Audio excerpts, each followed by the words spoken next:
Wrestling fans के अंदर जबरदस्त जज्बात पैदा कर सकता है क्योंकि वो रेसलर्स और उनकी स्टोरी लाइन्स पर काफी ध्यान देते हैं। हालांकि कुछ मौकों पर फैंस चीजों को लेकर हद पार कर देते हैं और वो रेसलर्स पर नाजायज रूप से हाथ लगाने की कोशिश करते हैं, जो कि प्रोफेशनल रेसलिंग की दुनिया में बिल्कुल भी अनदेखा नहीं किया जाता है। चलिए आज हम देखते हैं वो 11 बार जब फैंस WWE के शो से बैन कर दिए गए। एक फैन शील्ड को ज्वाइन करता है। 2015 के नाइट ऑफ चैंपियन शो में एक 6 मैन टैग मैच हुआ व्हाइट फैमिली और क्रिस जेरिको के बीच, जिनके साथ शील्ड की तरफ से रोमन रेंस और डीन एम्ब्रोस थे। शायद एक फैन को लगा कि जेरिको उस मैच के लिए तैयार नहीं है और इसके चलते वो रिंग में घुसकर शील्ड को ज्वाइन करने के लिए तैयार हो गया। बदकिस्मती से सिक्योरिटी के दूसरे प्लान्स थे और उस फैन को तुरंत रिंग से बाहर निकाल दिया गया। देखा जाए तो वो फैन शायद सही ही था, क्योंकि इस मैच के दौरान जेरिको ने ब्रॉन स्ट्रोमैन के सामने सबमिट ही कर दिया। एक फैन ने एडी गुरेरो को सीढ़ी से नीचे गिरा दिया। वो हो रहे होते हैं, मगर जब उसमें कोई फैंस घुस जाए तो कुछ भी हो सकता है। 2002 के एक मंडे नाइट रॉ एपिसोड में एडी गुरेरो का मैच रॉब वैन डैम से हुआ। एक एक्साइटिंग लैडर मैच में होते हैं, तभी एक फैन रिंग में घुसकर लैडर को धक्का देकर एडी को नीचे मैट पर गिराने की कोशिश करता है, लेकिन वो बिल्ली की तरह अपने पैरों के बल नीचे कूद जाते हैं। My first thought was, did I forget something? You know, and then I look at it and I kind of see that jersey he was wearing. एडी में कामयाब रहे। I was a fan, then I got hot. Yeah, he threw a punch. Just a little reminder not to come. एक fan भागकर John Cena को गले लगाने आता है।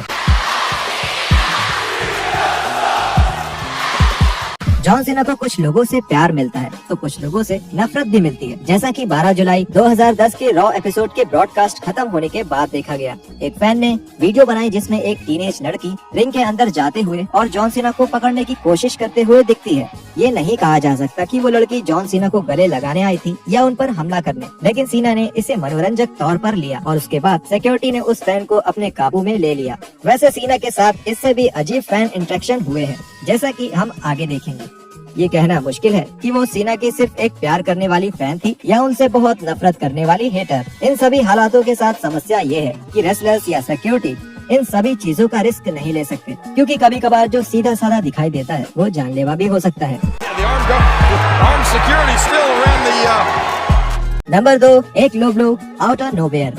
साउथ अफ्रीका में एक लाइव इवेंट के दौरान रैंडी ऑर्टन दूसरे रोप में चढ़कर पोज दे रहे थे कि तभी एक फैन ने रिंग में आकर द लेजेंड किलर को लो ब्लो मार दिया।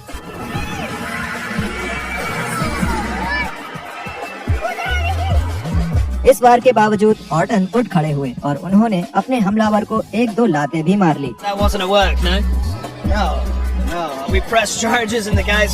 हालांकि इस कांड के बाद ये अंदाजा लग गया कि ये पूरा वाकया एक पब्लिसिटी स्टंट हो सकता है, क्योंकि एक बात सामने आई कि ऑर्टन पर हमला करने वाला एक लोकल रेसलर था जिसका नाम ब्लैक स्मिथ था।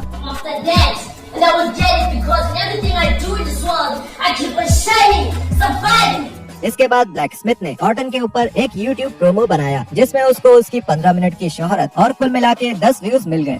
Dean Ambrose. जैसा कि हमने देखा और आगे भी देखेंगे कि फैंस शील्ड के साथ उलझना पसंद करते हैं। 2015 स्मैकडाउन की बात है जब dean Ambrose Providence Rhode Island के डंकिन डोनट सेंटर में रिंग की ओर जा रहे थे, तभी एक फैन उनकी ओर भाग कर आया। समस्या ये थी एम्ब्रोस को फैन आता हुआ नहीं दिखा और इसके चलते कुछ भी हो सकता था, लेकिन शुक्र है कि सिक्योरिटी ने उसे पकड़कर नीचे गिरा दिया। वो फैन अपने हाथ में कुछ लिए हुए था और अगर सिक्योरिटी अपना काम सही से नहीं करती तो वो चीजें खतरनाक हो सकती थी। Paul bearer.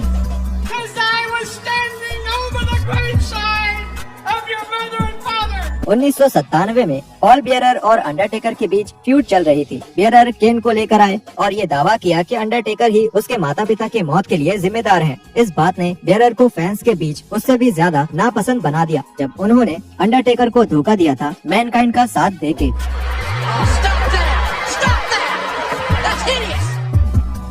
रॉ के एक एपिसोड के दौरान एक फैन ने इस चीज के लिए पनिश करने के इरादे से उनको धर दबोचा।